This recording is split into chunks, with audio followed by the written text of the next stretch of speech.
Olá, pessoal, novamente. Vamos dar continuidade ao nosso texto, né?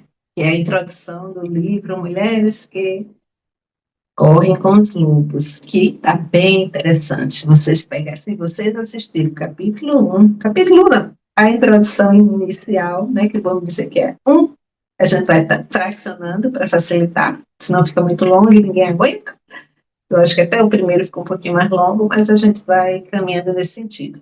Então, sou Sandra Luz, da Escola de Conhecimento, sou terapeuta sistêmica e vibracional e te convido a participar do meu canal. Vem comigo, acompanhar esse livro incrível. O livro é muito grande, eu não sei até onde a gente vai na jornada, mas o que a gente aprender aqui, né, sobre essa mulher selvagem, né, sobre esse arquétipo da mulher selvagem e como ele se configura hoje na nossa sociedade já vai ser de grande valia.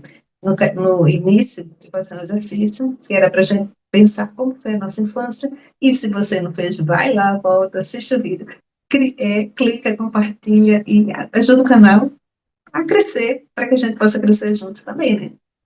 E eu possa trazer mais conteúdo.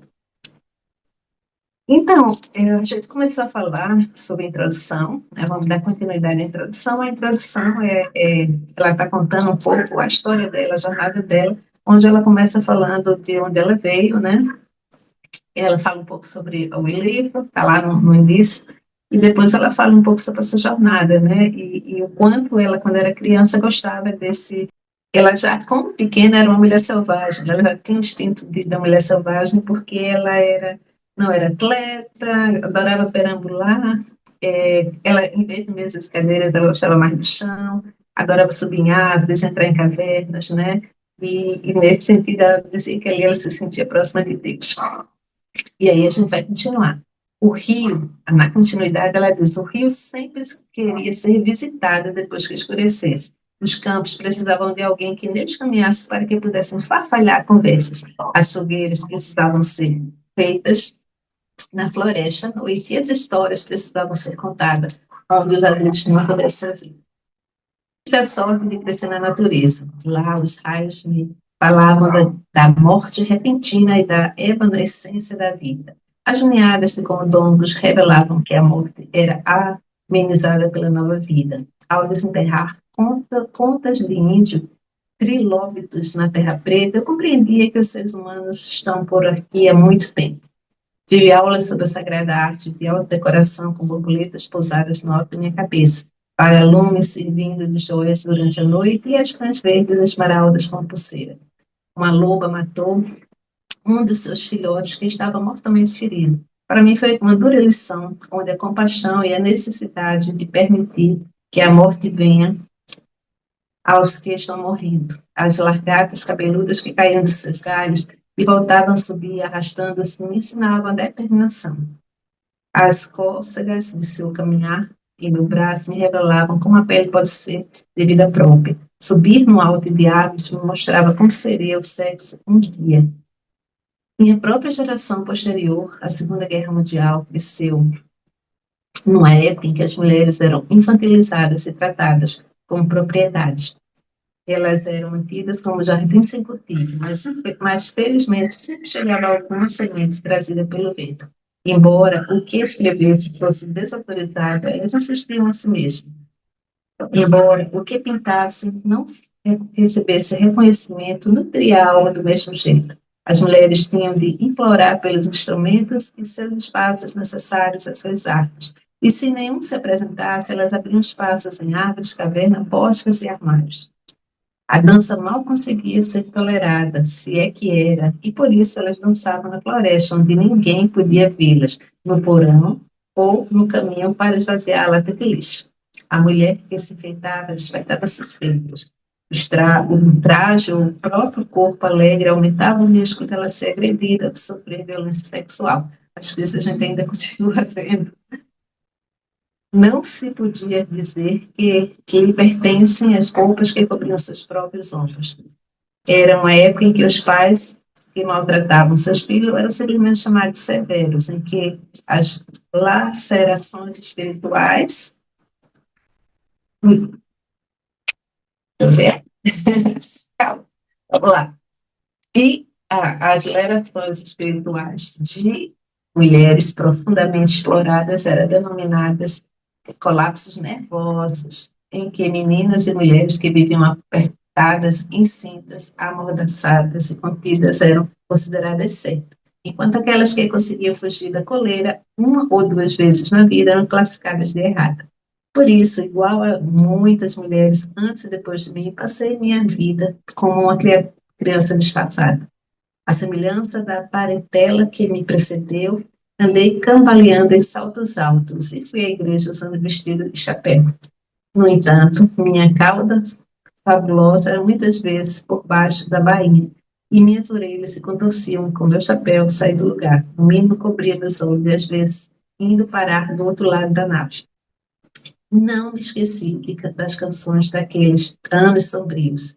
Nombre del alma, a canção da alma faminta, mas também não me esqueci do alegre canto hondo, o canto profundo, cuja letra volta à nossa mente quando nos dedicamos à renegação do espírito.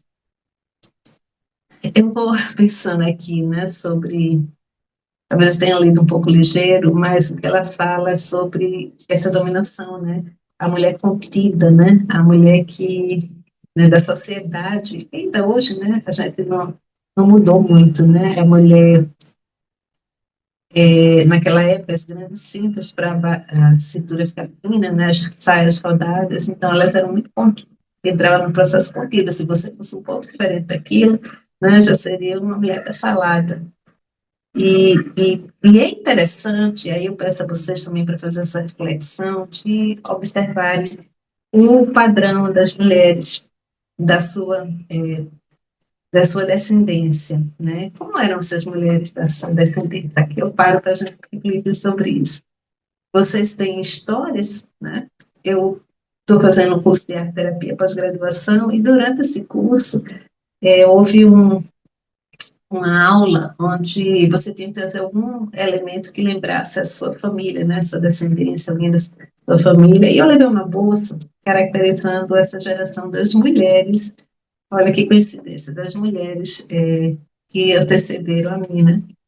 Que era, na verdade, eu falei sobre as três irmãs, minha mãe e duas irmãs, que eram muito unidas e tinham características diferentes uma da outra, né? Minha mãe, talvez essa mulher que, mesmo sendo a mulher selvagem, ela buscou o padrão para fornecer os filhos, o que é o sentido da ética, o sentido da família correta, né? Então, eu fui da pessoa que estuda, então eu fui padrão de entrada nesse padrão, né? Mas das minhas tias, uma segunda tia, ela era completamente fora da curva, né? Era a própria mulher selvagem, usando o seu próprio instinto. E eu contei uma história muito interessante no curso, não vou falar aqui, porque eu não vou ampliar isso para todo mundo, mas ela saía do padrão, numa cidade pequena, ela era aquela mulher fora do padrão não físico, mas do padrão da aventureira, né? E que depois foi cerceada, casando-se com um militar, né, para poder entrar na regra. E mais nunca entrou, porque o instinto selvagem era muito maior. E eu tinha uma outra tia, que foi uma tia franciscana, né? Então, com esse padrão de muita religiosidade. E ali também, se a gente for pensar um pouco, trazer essa mulher selvagem, ela encobriu toda essa mulher selvagem no vestimento do padrão da igreja, né? E eu trago essa reflexão para que vocês também reflitam sobre isso, né? Vai lendo ainda assim, dentro do padrão da tua família, né?